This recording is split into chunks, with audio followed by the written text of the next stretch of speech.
but you didn't perform your job as a commissioner. Maybe we should take a step back, rewind the clock a little bit, look at you, and let's think about how we should punish you for dropping the ball on a bevy of issues. Okay, that is all fair.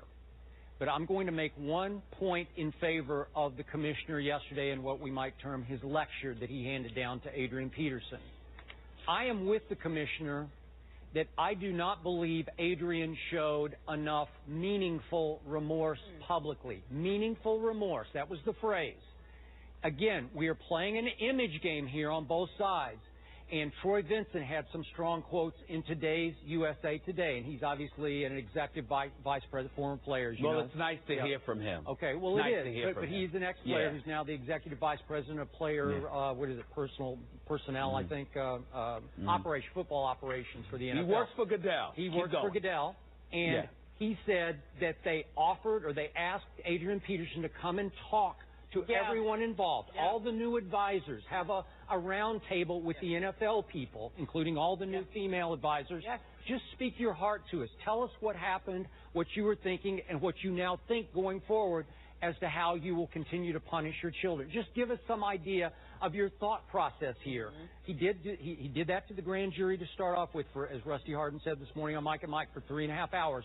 They wanted to hear it straight from Adrian, and he stonewalled. He would not show up in New York for this meeting. I'm with the NFL on this. I would have wanted to hear from one of their star players about what he now thinks in his heart of hearts. And when you do that, you're asking for it. When you don't show up, you're asking for it. I don't disagree with that, Skip, but we've been here before. There were things that they wanted the players involved in Bountygate in New Orleans to do, and they said those players did not do. Why? Because those players have a bit of reluctance going before these guys, because when you're judge, jury, and executioner, and they look at you in a certain way, they don't particularly trust you. That's point number one. Hold on. Real quick. You can't, that's an apple and orange comparison, because those players were afraid to rat on their coaches and general manager. That was like what happened in the locker room stays in the locker room. That's one element, Skip. The other element was that they don't particularly have a level of fondness or trust for Commissioner Goodell. That's my point in all I'm saying. Secondly, and more importantly, Skip Bayless, you know, when we talk about showing the proper level of contrition, well, who are we showing that to? And who's being the judge of that? And how is that being interpreted? You are talking about young men who don't necessarily feel comfortable in front of these specific individuals in terms of who defines what the appropriate level of contrition is. That's number two. Number three, Skip, when you look at it from that perspective, did anybody ever take into account the fact that the case, for the most part, even though it had ultimately been pled and what have you, Rusty Hardin and his entire defense was predicated on the fact that, this guy was raised and experienced, quote unquote, corporal punishment in the state of Texas to some degree anyway. It's legal. These are the things Rusty Hardin personally told me when I interviewed him on my radio show on Sirius XM, Mad Dog Sports Radio. So the point that I'm trying to make to you is that there are a litany of issues and reasons as to why Adrian Peterson would be a bit reluctant to go before these individuals to discuss this matter. That's all I'm saying. It's not cut and dry. It's him trying to duck anybody or any issue. Go ahead. Okay, I get it. But don't you agree we're now in a very new and sensitive climate that we weren't in pre-Ray Rice video, right? Yes, but why is that, Skip? We're in a new and sensitive time because the league itself didn't bring a heavy hammer down on this for years. The women for ESPNW, Kerry Champion, you can speak to this. If you're sitting there, whether it's domestic violence, child abuse, or anything else, having a bunch of women stood up and acknowledged that the National Football League itself dragged its proverbial feet in addressing a lot of these matters when there was a bevy of evidence for years. Yeah, they dropped the ball. I don't think they ever picked up the ball. Yeah, everybody fell down on the ground. Okay, so here's my point. Given this new climate, given the fact that this is now an image game played on the part of both the NFL and the NFL Players Association, if Adrian Peterson had consented to play along, to at least go through the motions of going to New York and addressing the group of new NFL advisors. It would have given Roger Goodell yesterday the ability to say, we had a great long session with Adrian Peterson. He is doing X, Y, and Z, and he learned X, Y, and Z lessons from this. It would have helped him to come down within a more specific punishment of, we will let him back after 9 games, or whatever that punishment might be that would be somewhat consistent with the new policy, whatever that's supposed to be. So you're saying if he came in front of that council yesterday, or that in front of Roger Goodell yesterday... Not yesterday, but whenever it was weeks ago. When he was supposed to do it. Yes. You think he would have had a different punishment? I think he would have had a different punishment. Okay, wait, Stephen A., before you respond, Jeff Pash, who was on Mike and Mike earlier today, he's the general counsel for the NFL, that was his line of thinking as well. He said, we've asked him to come and talk. We've asked him to explain his side of the story. You don't believe that would have changed his punishment? I respectfully do not believe a word that came out of his mouth this morning or that letter from Roger Goodell as it pertains to any kind of indication that if Adrian Peterson had come and talked to them, that their ruling would have been any different, that Roger Goodell's letter would have been any different. All you was doing was going through the regular rigmarole, the pomp and circumstance. We met with him, we talked to him, and this is the ultimate conclusion that we reached. Please. They were going to do what they were going to do, and Adrian Peterson, in my opinion, because I haven't spoken to him, in my opinion, Adrian Peterson basically said, you're going to do what you're going to do anyway. Go ahead and do it. Okay, let me ask you one final question, the key question here. Given the fact that Rusty Hardin says that Adrian Peterson has been punished beyond all standard punishments, that he's lost, his reputation has taken a big hit, and he's lost many of his endorsements. If not, I don't know, he may have lost all of them.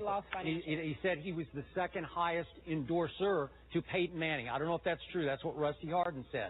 But given the fact he's taken a hit in endorsements and in reputation, and he's lost X games just because he's been on the commissioner's list, what would be justice in your mind right now? What would be a just punishment that you would like to see handed down from the commissioner? A 2-game suspension and confiscation of $4 to $5 million of Adrian Peterson's money. In other words, either give back $5 of the $7.6 million you earned while you were not playing and on the commissioner's list, or we're going to fine you about that much, when you come back. But it would have been about a 2-game suspension, confiscation of about $4 to $5 million, but he would have been allowed to come back this season. Okay, you're talking about 2 more games beyond he's missed 10 so far. Yeah. So that would be a 12-game hiatus/suspension, right? What do you think? I would agree with that. I think that would have been enough, but I would like to see, because they keep talking about 6 games, and we don't have a new policy in concrete here, but 6-game checks on top of 2 more games suspended, I would be good with that. All right, Skip and Stephen A., as it stands right now, he is not going to... So you said that he drugged and assaulted you. You said multiple times. Yes. Right? You were a teenager, an aspiring actress. What do you believe happened? Well,